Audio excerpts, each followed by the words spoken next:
The address is written by Marga Minko, and she is a Dutch journalist and writer. She began her work as a trainee journalist on the British Courant in 1938. Her youth and her experiences during the war inspired her to start writing novels and form the leitmotif in all her books. Now, this is a short story and a poignant account of a daughter. Poignant account means a sad account of a daughter who goes in search of her mother's belongings after the war in Holland. So, when she finds them, the objects brings back the memories of her earlier life, and so she decides to leave them all and move on in life. So, this is what the story is all about. So the address has a very beautiful message. It says it talks about redemption of the past and moving on. What is redemption? Saving the past and moving on in your life. Now we have so many memories of the past, but at the same time we must have the courage to forget certain of these, especially those that give us pain, and we have to move on in life.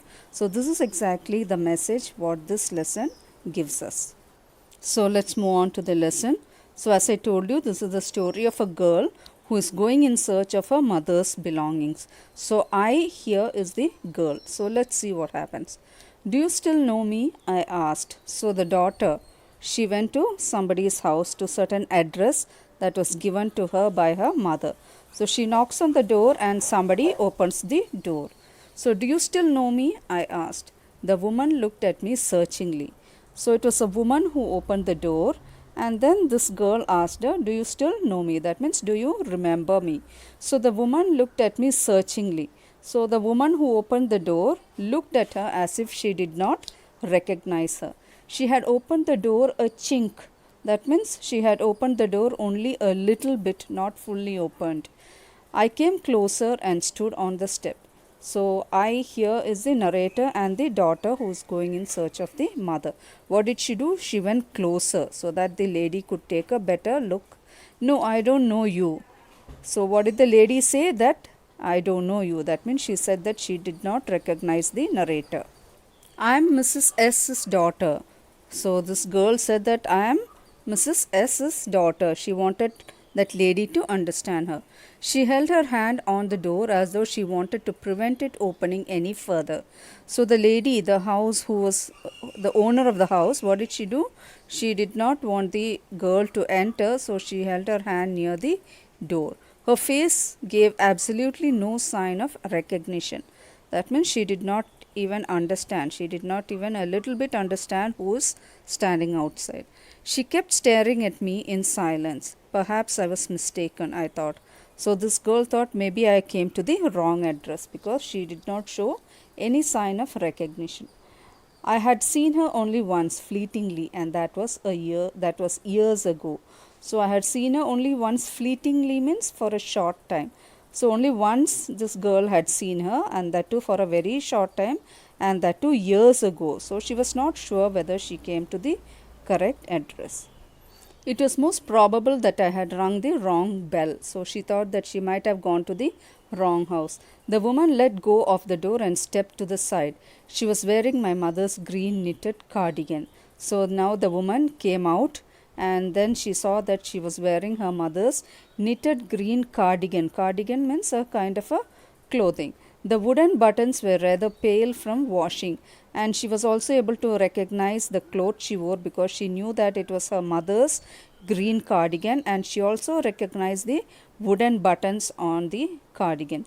She saw that I was looking at the cardigan and half hid herself again behind the door. Now, the lady who came there to see the girl, who was inside the house, she understood that the girl was staring at the cardigan. So she went behind the door and she started trying to cover herself because she knew that the girl had understood that it was her mother's clothes. But I knew now that I was right. Well, you knew my mother, I asked. So now the lady understood that this girl has come to the right address. The girl also understood that she had come to the right address because she was able to recognize the cardigan that she was wearing, and it was her mother's. So she said, have you come back? Said the woman. I thought that no one had come back. So the lady said, okay, you have come back. And she also expected that nobody would come back. Only me. And this girl said, only I am there, only I have come back. A door opened and closed in the passage behind her. So there was a noise of somebody opening and closing the door behind the lady. A musty smell emerged. What is the musty smell? A smell of dampness, the smell of molds and all that. So that kind of smell came out suddenly. I regret I cannot do anything for you. I have come here specially on the train. I wanted to talk to you for a moment. So the lady said that I cannot do anything for you. So immediately the girl told her that I came here specially to meet you. I came by train and I thought I could talk to you for a moment. It's not convenient for me now, said the woman. So the woman told her that I cannot meet you now. I'm not comfortable now. I can't see you another time. So she did not want to meet the girl. She did not want to talk to her. So she told her to come again some other time. She nodded and cautiously closed the door as though no one inside the house should be disturbed. So the lady told this, immediately went inside and closed the door. I stood there where I was on the step. The curtain in front of the bay window moved. Someone stared at me and would have asked what I wanted. So she stood there as the lady closed the door, and she knew that somebody from inside had looked at her through the window. And that person might also have asked the lady, what is that I wanted? And she said, oh, nothing, the woman would have said. And she thought that the woman would have said that she wanted nothing. So it was nothing. I looked at the name plate again. So she wanted to make sure whether she has come to the correct address. So she looked at the name plate. Darling, it said in black letters on white enamel. So what was the name written on the name plate? Darling. It was written in black letters, and on the jamb a bit higher the number 46, and there was a post kind of thing, and on that the address, all the rest of the address was also there. So what was it?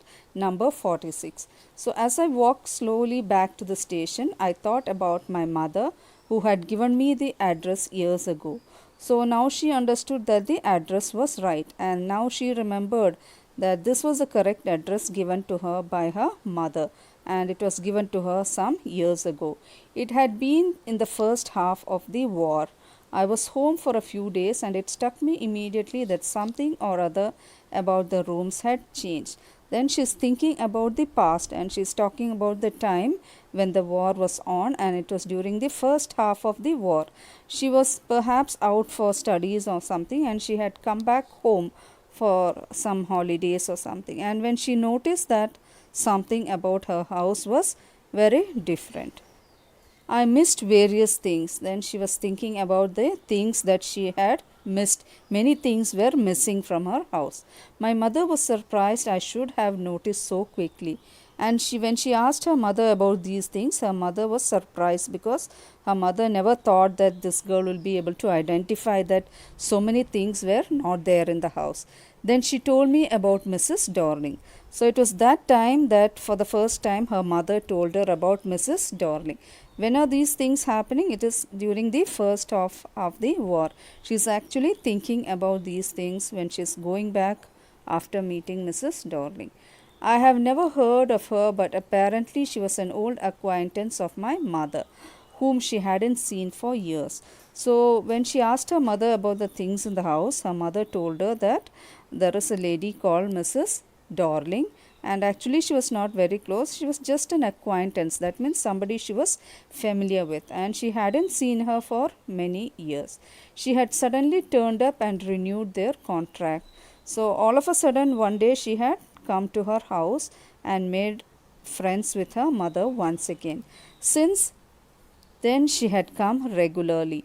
So then after that she was a regular visitor to their house. Who? Mrs. Darling.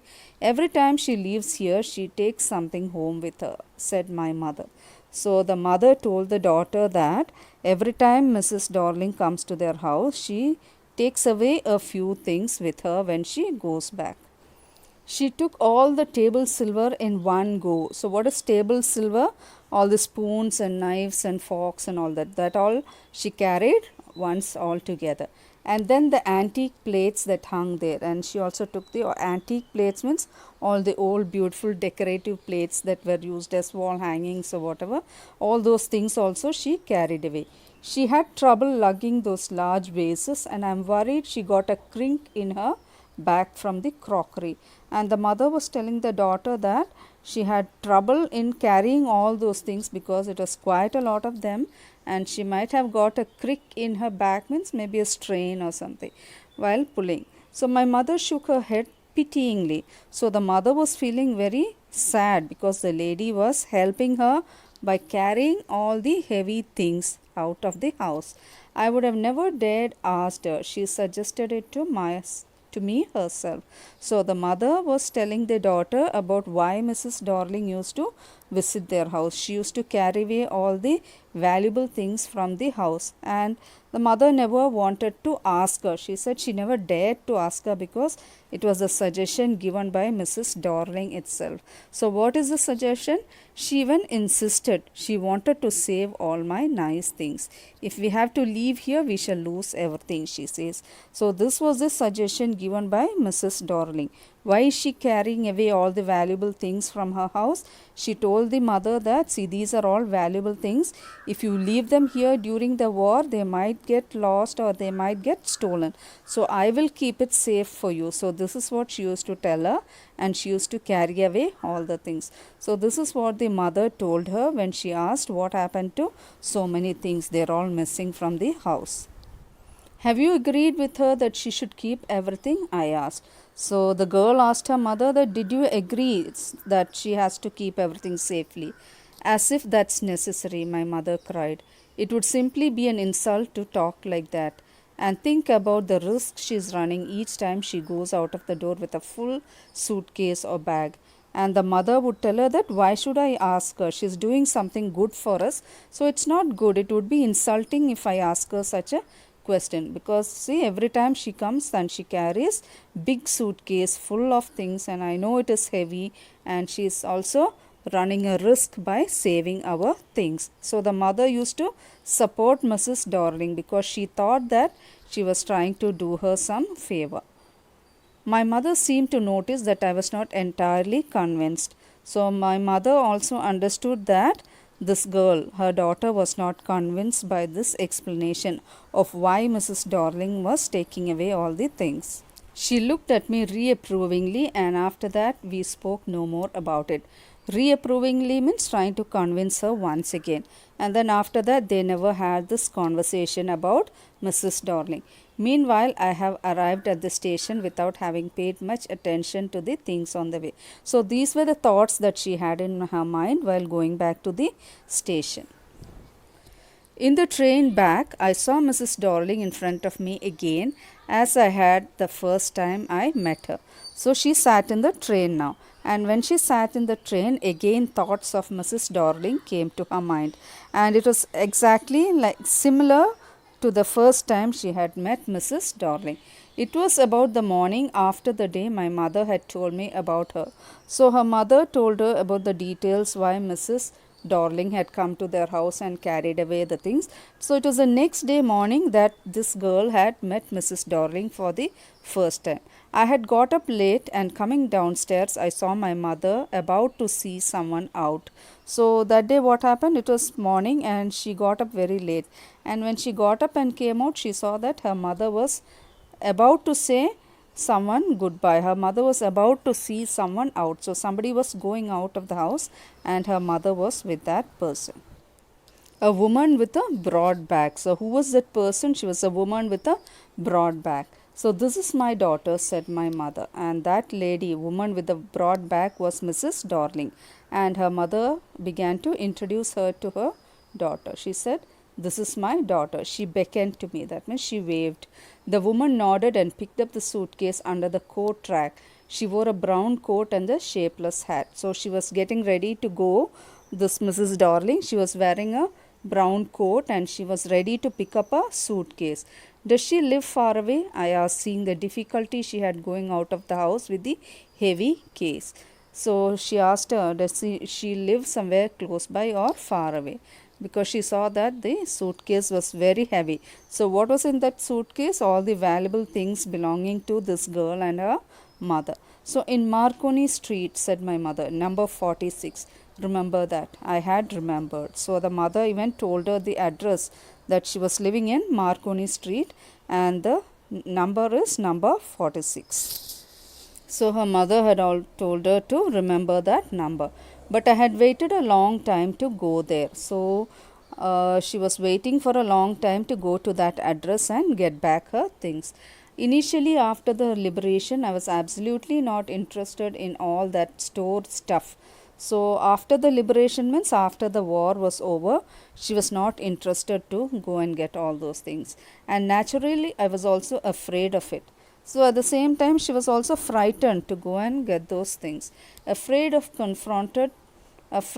being confronted with the things that had belonged to a connection that had no longer existed. So what does that mean? She did not want to go and confront those things. That means she did not want to go and have a face to face with those things because it belonged to her mother. And when she looks at those things once again, what will happen?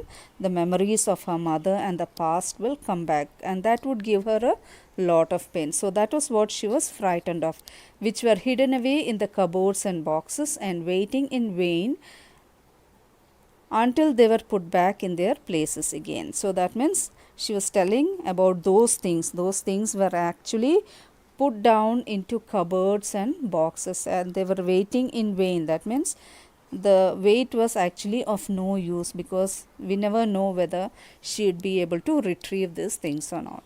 So she's telling that these things were actually waiting for being put back in their place again. That means to the place where they belong to.